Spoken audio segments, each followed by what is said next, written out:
जय हिंद साथियों। स्वागत है आप सभी का हमारे YouTube चैनल ज्ञान आरबीएल में।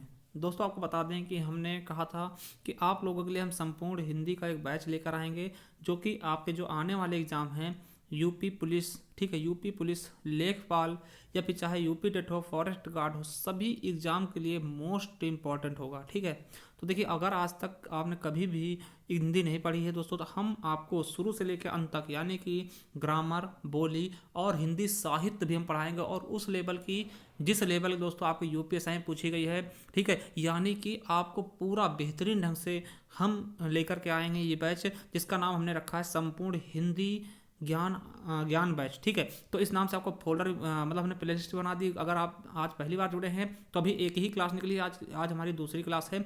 जाइएगा, प्ले स्टोर मिल जाएगा, इसका लिंक भी हम नीचे दे देंगे, वहाँ जाकर के आप संपूर्ण हिंदी पढ़ सकते हैं। धीरे धीरे दोस्तों हम लेकर आएंगे। देखिए, हमारे ये हमने बहुत पहले कहा था, मगर हमारे ये लेट होने का कारण बस यही है कि दोस्तों हम क्या कर रहे हैं, इन दिनों क्या कर रहे हैं, जो भी आपके यूपीएसआई में क्वेश्चन पूछे गए हैं उनको भी इसमें शामिल कर रहे हैं, और जिस प्रकार के पूछे जाने उनको भी हम शामिल कर रहे हैं। थोड़ा सा करेक्शन करते हुए लेकर आ रहे हैं, मतलब कि अपडेट के साथ। ठीक, इसलिए थोड़ा सा समय लग सकता है, और हो सकता है दोस्तों अभी एक दो दिन और विलम्ब हो। ठीक है, नहीं तो आपको रेगुलर क्लासें मिलने लगेंगी। ठीक है, तो हमारा मोटो यही रहेगा कि आपकी परीक्षा से पहले दोस्तों इतनी अच्छी से तैयारी करवा दी जाए हिंदी की, खासकर हिंदी की। और इसके अलावा दोस्तों हम यूपी स्पेशल भी चलाने वाले हैं। यूपी स्पेशल के साथ साथ दोस्तों हम आपके लिए और भी जीएस में बहुत कुछ करने वाले हैं। ठीक है, तो चलिए शुरू करते हैं वीडियो को। चलिए देखिए, आज हम किस चीज़ पे बात करेंगे। देखिए, पहले वीडियो हमने हिंदी के जन्म के बारे में बताया। आज देखिए हम क्या बात करेंगे कि भैया क्या चीज़ें होती हैं, इनमें अंतर क्या होता है। जैसे कि भाषा, ठीक है, उपभाषा क्या होती है, बोली क्या होती है। ठीक है, अब देखिए, बोली क्या होती है,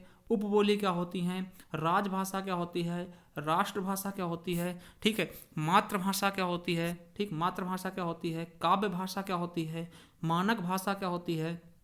उसके अलावा दोस्तों तकनीकी भाषा क्या होती है, साहित्यिक भाषा क्या होती है, और हिंदुस्तानी भाषा क्या होती है। ठीक है, तो इन सभी चीज़ों के बारे में हम देखेंगे। अब आप सोच रहे होंगे इनसे हमारे पेपर से क्या वास्ता। भैया हम दिखाएंगे कि यूपीएसआई में इन्हीं से क्वेश्चन पूछे गए हैं। ठीक है, तो इन्हीं से क्वेश्चन पूछे गए हैं, तो इसलिए इनको भी जानना, बेसिक चीज़ें आपको जानना बहुत आवश्यक है। ये बेसिक नहीं दोस्तों, कहीं ना कहीं आपके परीक्षा की दृष्टि से बहुत इंपॉर्टेंट है, और यहाँ से दिखाएंगे भी कहाँ से क्वेश्चन पूछे गए हैं इसी चैप्टर से। केवल इसी आज के वीडियो से दोस्तों कितने क्वेश्चन पूछे गए वो हम आपको भी दिखाएंगे। ठीक है, यूपीएसआई 2021 के एग्जाम में। ठीक है, चलिए शुरू करते हैं वीडियो को। तो इनके बारे में हम जानेंगे कि ये चीज़ें होती क्या हैं। तो चलिए देखते हैं।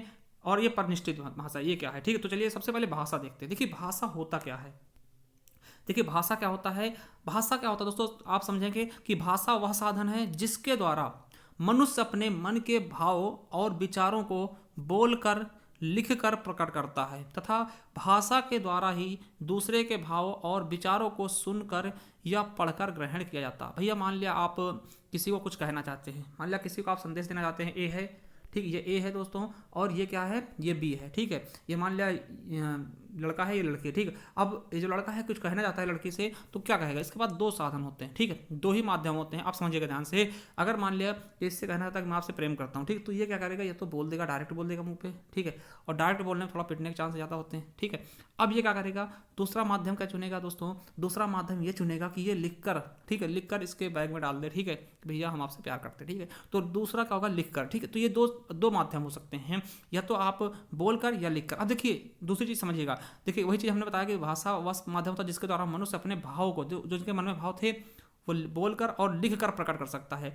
अब देखिए, मान ले इस बच्चे ने, लड़के ने इससे बोला, ठीक है, तो ये क्या करिए, जो दूसरी लड़की है दोस्तों, ये क्या करिए, उस भाव को सुनकर ग्रहण करेगी, या फिर अगर लिख के दिया तो पढ़कर ग्रहण करेगी। तो यही भाषा है। ठीक है, यही भाषा, मतलब कि मन के भावों को एक दूसरे तक, मतलब दूसरे से एक दूसरे के बीच संचार का जो साधन होता है वो भाषा ही होता है। ठीक है, तो इतना आप समझ गए होंगे। देखिए, तीसरा भी होता है भाषा समझने का। एक होता है, आपको पता होगा कि सांकेतिक होता है, मगर वो दोस्तों सांकेतिक ज़्यादातर अंधे बहरे जो होते हैं ना उनके लिए होती है। ठीक है, तो सांकेतिक भाषा का यूज कम होता है। तो चलिए ठीक है, अब देखिए क्वेश्चन यहाँ से पूछाता है कि भाषा की उत्पत्ति किस धातु से हुई। तो दोस्तों आपको पता होना चाहिए, भाषा की उत्पत्ति संस्कृत भाषा के, ठीक है, भाष शब्द से हुआ है, जिसका अर्थ होता है बोलना या कहना। तो भाषा की उत्पत्ति किससे हुई है, भाष शब्द से, और ये भाष शब्द किसका है, संस्कृत भाषा का। तो ये याद रखेंगे। ठीक है, जिसका अर्थ होता है बोलना या कहना। अब देखिए भाषा के अभिव्यक्ति के 3 तरीके होते हैं। पहला मौखिक, हमने बोला कि सीधा जाके डायरेक्ट बोल दिया मुंह पे कि है ना आई लव यू ना, तो ये चीज़ें हो गई मौखिक। अब वही चीज़ लिख के बोल दिया, भाई लेटर लव लेटर लिख दिया, ठीक है, वो लिखित हो गया। अब संकेतिक दोस्तों इशारे से कर देखिए, इशारा संकेतिक भाषा का प्रयोग ज़्यादातर आपको पता है कि आप क्रिकेट देखते हैं, वहाँ एम्पायर करता है ना, आउट हो गया तो एक उंगली उठा देता है ना, इस तरीके से संकेतिक। और दोस्तों आप देखते हैं कि क्या होता है कि ट्रैफिक रूल में भी है ना, वहाँ भी सांकेतिक भाषा का प्रयोग किया था। ठीक, ट्रैफिक में भाई रेड लाइट जली तो मतलब क्या, रुक जाते हैं बच्चे, है ना, और दोस्तों ग्रीन हुई तो चल देते हैं, और येलो होती तो थोड़ा सा सतर्क हो जाते हैं। ठीक, तो इस तरीके की चीज़। अब देखिए, अब भाषा की अगर हम बात करेंगे कि भाषा का क्षेत्र बहुत बड़ा होता है। जैसे हम बात करेंगे हिंदी का, हिंदी तो एक भाषा है ना, और इसका क्षेत्र बहुत बड़ा। आप समझते हैं कि हिंदी लगभग लगभग दोस्तों पूरे भारत, क्या मतलब कि पूरे दुनिया में बहुत ज़्यादा बोली जाती है ना। आप चले जाएंगे भैया, आप अमेरिका में जाएंगे, वहाँ भी हिंदी बोली जाती है ना, वहाँ भी तो बोली जाती है। मॉरिशस हो गया है ना, त्रिनान हो गया, नेपाल हो गया, इस तरह से मतलब हिंदी का जो क्षेत्र बहुत बड़ा होता है किसी चीज़ का, तो भाषा कहलाती है। ठीक है, समझ लीजिएगा। और आपको बता दें कि एक भाषा के अंतर्गत दोस्तों कई उपभाषा होंगी, और उपभाषा के अंतर्गत कई बोलियां होती, और बोलियों के अंतर्गत कई उपबोलियां होती। तो इनके बारे में बात करेंगे। तो हम देखिए भाषा समझा चुके हैं। भाषा क्या है दोस्तों, एक बहुत बड़ी चीज़। जैसे हिंदी क्या है, तो हिंदी क्या है, भाषा है। ठीक है, अब देखिए उपभाषा क्या होती है, उपभाषा के बारे में समझेंगे। देखिए जब बोली दोस्तों, जो देखिए बोली का तो छोटी होती है, बोली थोड़ी सी बड़ी हो जाए। ठीक है, अब देखिए जब बोली में साहित्यिक रचना होने लगती है, साहित्य मतलब उसमें साहित्य लिखा जाने लगे बोली में, और उसके क्षेत्र का विकास हो जाए। मान लिया दोस्तों हम रायबरेली में रह रहे हैं, यहाँ कोई बोली चल रही है, ठीक, रायबरेली में बोली चल रही है। अब ये रायबरेली जो बोली है दोस्तों, इसका थोड़ा विकास हो जाए, ठीक है, विकास हो जाए, थोड़ा बड़े क्षेत्र में बोली आने लगी, और साहित्य की रचना होने लगे। भाई साहित्य रचना होगी तो साहित्य जो है पूरे भारत में फैलेगा, पूरी जगह फैलेगा, तो उसका विकास होगा। ठीक है, तो दोस्तों आपको बता दें, जब बोली साहित्यिक रचना होने लगती है बोली में, और उसके क्षेत्र का विकास हो जाता है, तब वह बोली ना रह करके दोस्तों उपभाषा बन जाती है। ठीक है, तो याद रखना। अब देखिए बात करते हैं हिंदी में, तो हिंदी में दोस्तों कुल कितने उपभाषाएं हैं, तो 5 उपभाषाएं। क्वेश्चन आएगा कि हिंदी की कुल कितनी उपभाषाएं हैं, तो 5 उपभाषाएं हैं। ठीक है, तो 5 उपभाषाएं कौन कौन सी हैं, तो आपको बता दें, पूर्वी हिंदी, ठीक है, पश्चिमी हिंदी, बिहारी हिंदी, राजस्थानी हिंदी और पहाड़ी हिंदी। ठीक है, तो ये उपभाषा हो गई। देखिए भाषा क्या है, हिंदी है, ठीक, भाषा क्या है, हिंदी है। अब भाषा के अंतर्गत 5 उपभाषाएं आ गई। ठीक है, अब देखिए, अब इनके अंतर्गत सभी उपभाषाओं के अंतर्गत अब बोलियां आएंगी। ठीक है, आप समझ सकते हैं। तो चलिए बोली देखते हैं। अब देखिए छोटी बोली एक छोटे से क्षेत्र में बोले जाते हैं। देखिए बहुत छोटे क्षेत्र में आप समझ सकते हैं। मान लो दोस्तों हम रायबरेली में रह रहे हैं, अभी हम थोड़ी दूर और आगे जाएंगे ना, तो बोली तुरंत चेंज हो जाएगी। ठीक है, तुरंत चेंज हो, तो बोली कोस कोस में बदलती रहती है। ठीक है, समझेंगे। ठीक है, अब देखिए बोली एक छोटे से क्षेत्र में बोली जाती है, और बोली में कोई साहित्यिक रचना नहीं होती। मतलब इन बोलियों में दोस्तों कोई साहित्यिक रचना नहीं होगी। आप समझिएगा कि कई बोलियां मिलकर एक उपभाषा बनाती है। अब देखिए कई बोलियां मिलेंगी, जैसे कि मैथिली में कहीं भोजपुरी मिल करके क्या करेंगे, एक बिहारी भाषा बनाएंगी। ठीक, और बिहारी भाषा के साथ में और सारी उपभाषा मिलकर एक भाषा का निर्माण करेंगे ना। समझ सकते हैं कि कई बोलियां मिलकर एक उपभाषा बनाएंगी, और कई उपभाषा मिलकर एक भाषा बनाती हैं। ठीक, ये हम पढ़ा चुके हैं। अब देखिए सीधा क्वेश्चन आएगा कि हिंदी में दोस्तों, हिंदी कितनी उपभाषाएं हैं, हिंदी भाषा की उपभाषा कितनी है दोस्तों, 5 उपभाषाएं। कौन कौन सी, पूर्वी हिंदी, पश्चिमी हिंदी, राजस्थानी हिंदी, बिहारी हिंदी और पहाड़ी हिंदी।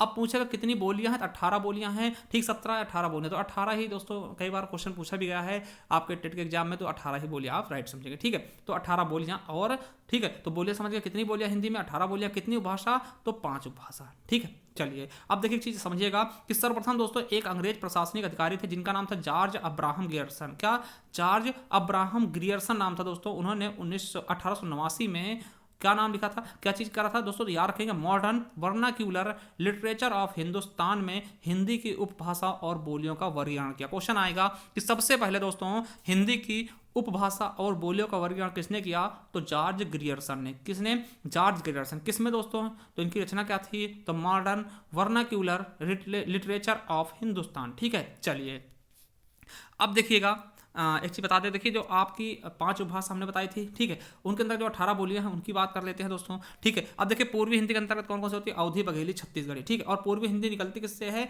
अर्धमागधी से। ठीक, अवधी, बघेली, छत्तीसगढ़ी। तो पूर्वी हिंदी के अंतर्गत कितनी, 3 बोलियां हो गई। ठीक, 3 बोलियां पूर्वी हिंदी के अंतर्गत। अब पश्चिमी हिंदी दोस्तों सौर सैनी अपभ्रंश से निकली है, अपभ्रंश से पूछते हैं। ठीक है, बहुत क्वेश्चन पूछे गए हैं। और दोस्तों कौन कौन सी हैं, तो ब्रजभाषा, ठीक, कौन कौन सी पश्चिमी हिंदी में? ब्रजभाषा, कन्नौजी, बुंदेली, हरियाणवी और खड़ी बोली, ये हो जाएंगी पश्चिमी हिंदी। अब देखिए बिहारी हिंदी के अंतर्गत कौन सी होती है? बिहारी हिंदी का अपभ्रंश कौन सा है? तो मागधी अपभ्रंश है।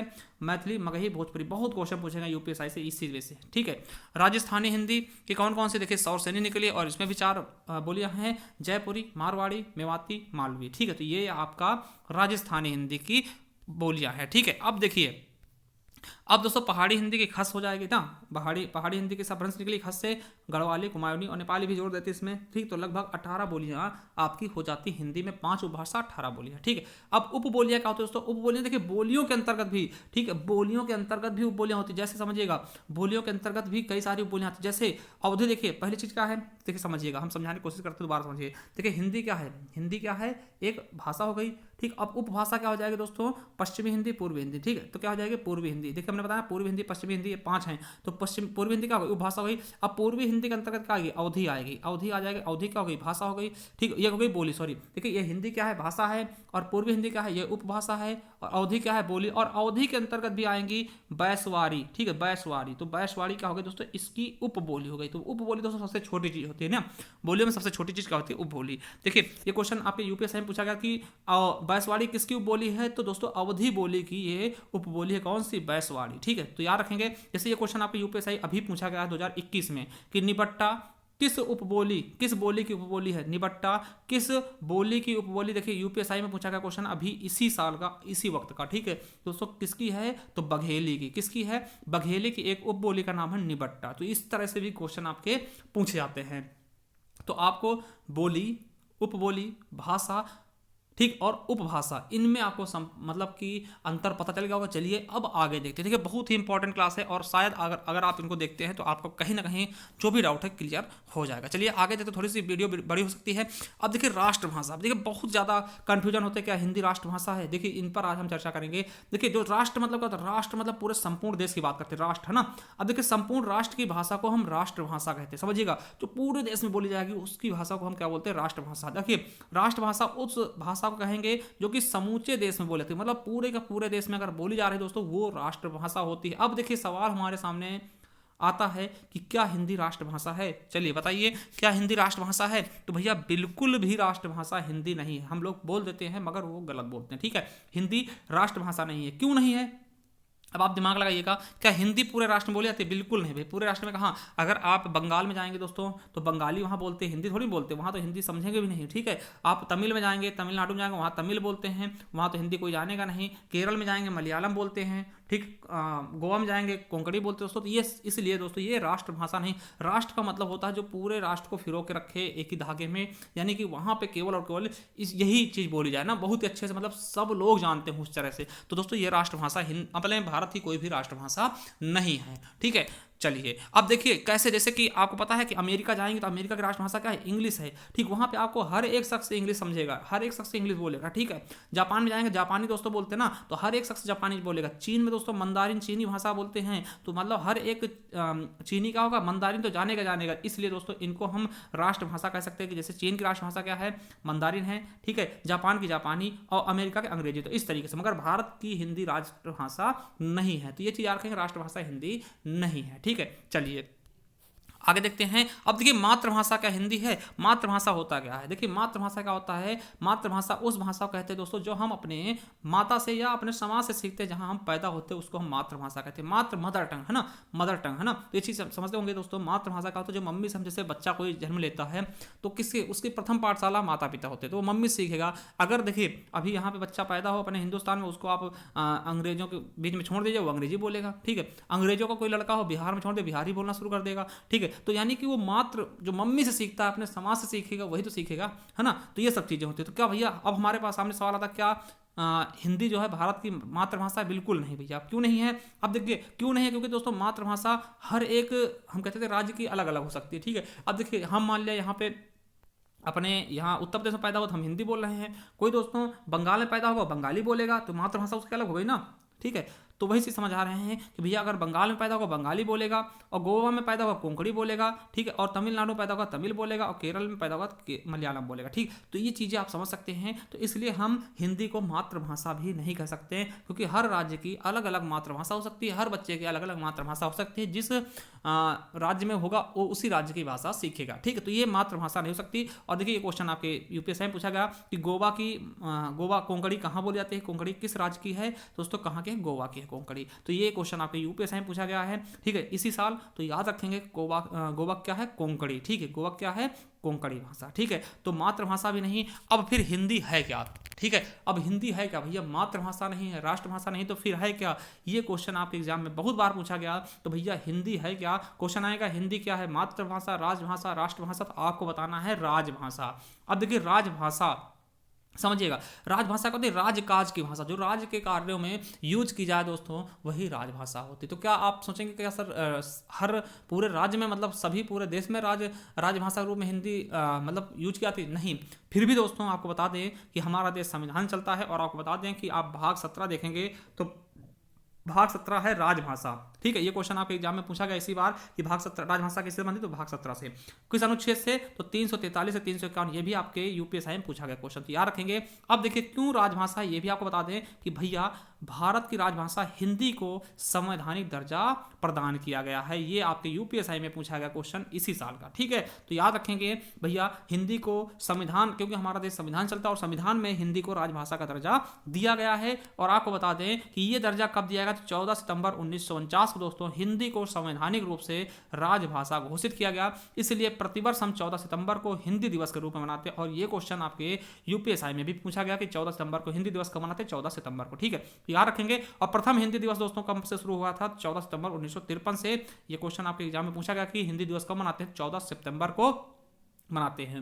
मगर दोस्तों यहीं पर एक कंफ्यूजन होती है बच्चों को कि विश्व हिंदी दिवस, तो आपको बता दें, हम एक बार आपकी क्लियर करना चाहते हैं आपके डाउट्स को कि विश्व हिंदी दिवस दोस्तों हम 10 जनवरी को मनाते हैं। ये भी क्वेश्चन आपके यूपीएससी में इसी बार पूछे गए हैं। क्यों मनाते हैं 10 जनवरी को, क्योंकि 10 जनवरी 1975 को प्रथम विश्व हिंदी सम्मेलन नागपुर में आयोजित किया गया था। इसलिए प्रत्येक वर्ष दोस्तों 10 जनवरी को हम विश्व हिंदी दिवस, तो याद रखेंगे 14 सितंबर को हिंदी दिवस, राष्ट्रीय हिंदी दिवस, और विश्व हिंदी दिवस 10 जनवरी को, ठीक है। कब से मनाया जाने लगा दोस्तों, 2006 से, ठीक, 10 जनवरी 2006 से मनमोहन सिंह द्वारा ये घोषित किया गया है। तो बिल्कुल अच्छा समझ में आया होगा कि हिंदी क्या है, राष्ट्रभाषा, राजभाषा, मातृभाषा। दोस्तों आपको बताना राजभाषा है हिंदी, क्या राजभाषा, क्यों, क्योंकि संवैधानिक दर्जा उसको मिला है 14 सितंबर 1949 को। चलिए ये चीज क्लियर होगा। अब देखिए मानक भाषा कौन सी, बहुत इंपॉर्टेंट, यही क्वेश्चन आपके यूपीएससी में पूछा गया इसी साल, ठीक है।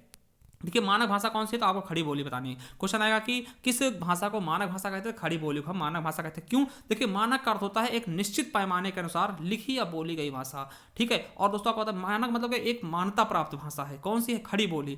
और खड़ी बोली ही हमारी क्या है दोस्तों, मानक भाषा। तो याद रखेंगे क्वेश्चन यही सीधा सा पूछेगा कि निम्नलिखित में से कौन सी बोली मानक भाषा है, तो खड़ी बोली, आप बता देना। देखिए क्योंकि मानक का अर्थ होता है दोस्तों एक मानक तैयार किया जाता है भैया, इससे ये चीजें होनी चाहिए तभी आप शुद्ध माने जाएंगे, तो वही चीज खड़ी बोली साथ है। इसको ये मानक तरीकों पे एकदम खरी उतरी ना, तो इस तरह याद रखें खड़ी बोली, ठीक। अब देखिए इसका प्रयोग ही समाचार पत्रों चाहे हो जाए आकाशवाणी दूरदर्शन में भी मानक भाषा का ही प्रयोग किया जाता है। तो याद रखेंगे कि मानक भाषा कौन सी है, खड़ी बोली। या समझ में आया ना, मानक भाषा क्या होती है, जो मानक निश्चित पैमाने के अनुसार लिखी गई है या फिर बोली जाती है उसको मानक भाषा कहते हैं, ठीक है। तो बहुत इंपॉर्टेंट है खड़ी बोली। अब देखिए परिनिष्ठित भाषा क्या होती है, तो आपको बता दें मानक भाषा को ही हम परिनिष्ठित भाषा भी कहते हैं, और परिनिष्ठित भाषा भी क्या होगी, आपकी खड़ी बोली। समझिएगा बहुत इंपॉर्टेंट है चीजें, एक एक चीज आपके लिए बहुत इंपॉर्टेंट। अगली है साहित्यिक भाषा।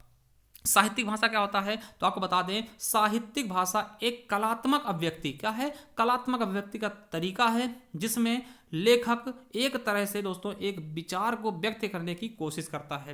क्या, लेखक एक तरह से अपने विचार को व्यक्त करने की कोशिश करता है दोस्तों। और आपको बता दें कि साहित्यिक भाषा गद्य और पद दोनों में प्रयोग किया जाता है। क्या, साहित्यिक भाषा गद्य और पद दोनों में ही प्रयोग किया जाता है। तो ये चीजें आपको बहुत अच्छे से याद रखनी है कि कोई भी प्रॉब्लम नहीं होनी चाहिए। और साहित्यिक भाषा की हम जब बात करते हैं दोस्तों, तो आपको बता दें कि अगर सही ढंग से अगर बोले कि साहित्य लिखने की आदर्श भाषा को ही हम साहित्यिक भाषा करते हैं, और साहित्यिक भाषा को ही खड़ी बोली हम कह सकते हैं। देखिए मानक भाषा, साहित्यिक भाषा, है ना, और तकनीकी भाषा, ये सभी की सभी भाषाएं खड़ी बोली ही हैं। ठीक है, चलिए याद रखेंगे।